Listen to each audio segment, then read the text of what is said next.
Alright guys, this is the review video for the Unit 2 exam.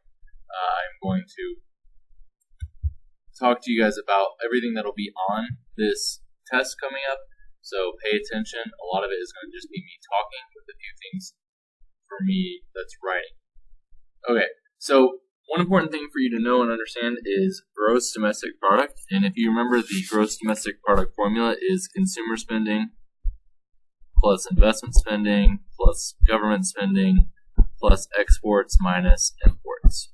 Alright, that's going to give you the nominal GDP formula. Now, that's if you have all of these different things.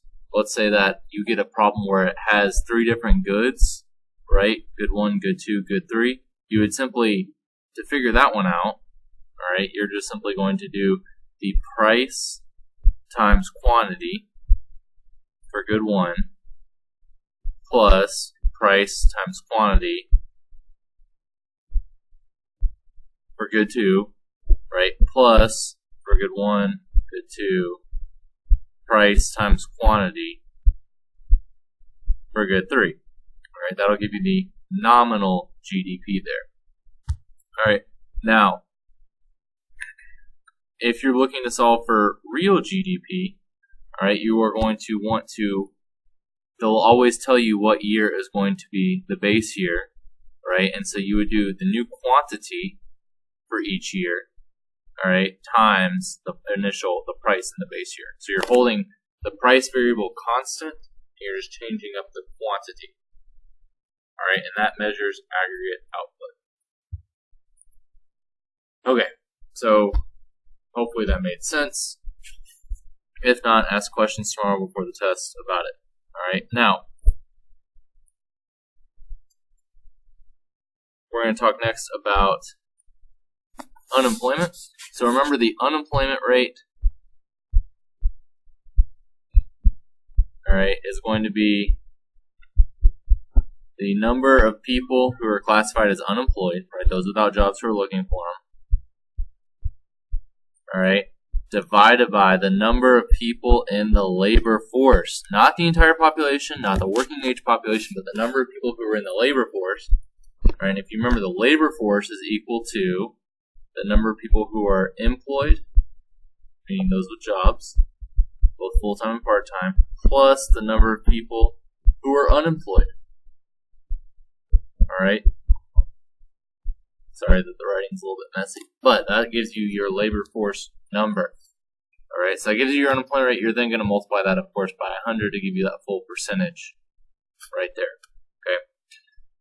There are three types of unemployment. Remember, frictional, which is people who are unemployed due to a job search. They purposefully will leave their job in order to look for a new one. Structural, meaning there's not enough jobs available for the number of people with those types of skills. And then lastly, cyclical, which is unemployment that is caused by a recession. Alright. So very important that you understand those three types of unemployment. Alright, now,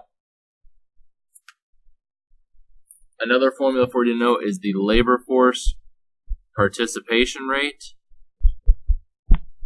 Alright, basically it's tracking how many people are in the labor force out of the population. So we just, the number of people in the labor force divided by the number of people in the population. Alright,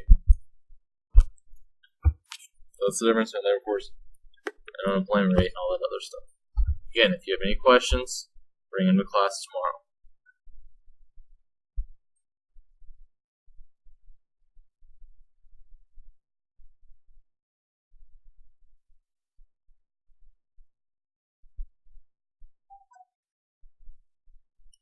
Alright, now the next thing that we're going to talk about is inflation. Remember, inflation is where the value of your dollar goes down because it's lost its value. Now, the way that inflation happens is that there's more money that is printed, and when that happens, because there's more of it, the money that exists doesn't have as much value. Now, the way that economists actually track inflation, let me back up. There are three different costs associated with inflation. You have shoe leather costs, which are costs that are associated with their extra transaction costs that people face by converting their money into other things, other assets like stocks, bonds, things like that. There's always going to be transaction costs associated with that. there's menu costs, which is the cost of actually changing the price of something. All right, and then there are going to be unit of account costs, which basically means that when people lose when money loses its value and people cannot use it as an accurate way to compare the value of something, that's going to be the unit of account costs.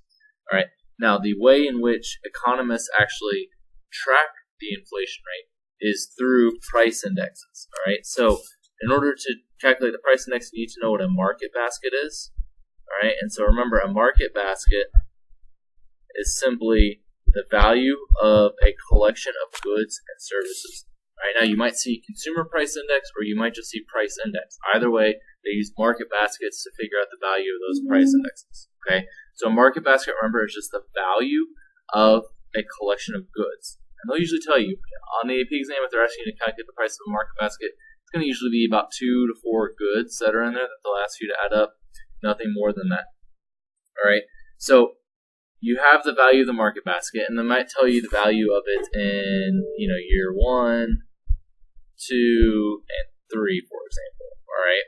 So the way that you figure out the value of a price index, all right, is you simply are going to take the value of the market basket in the given year.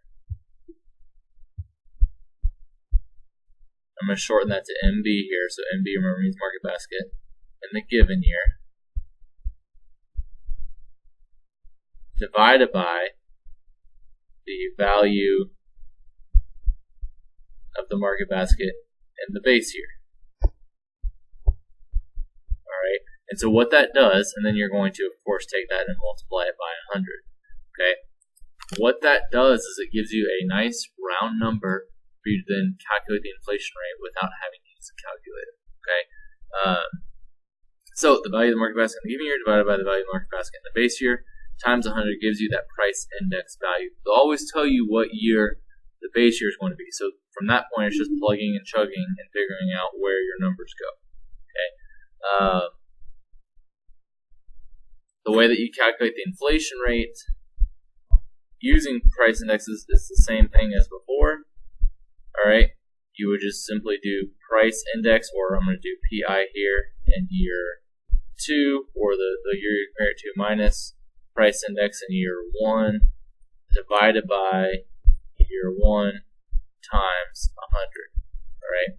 Now, if you do, let's say, between years 2 and 3, you're going to do the value of the price index in year 3 minus year 2 divided by year 2 times 100. It's very similar to the rate of change formula. All right. Now, let me show you an actual problem for how to work this out.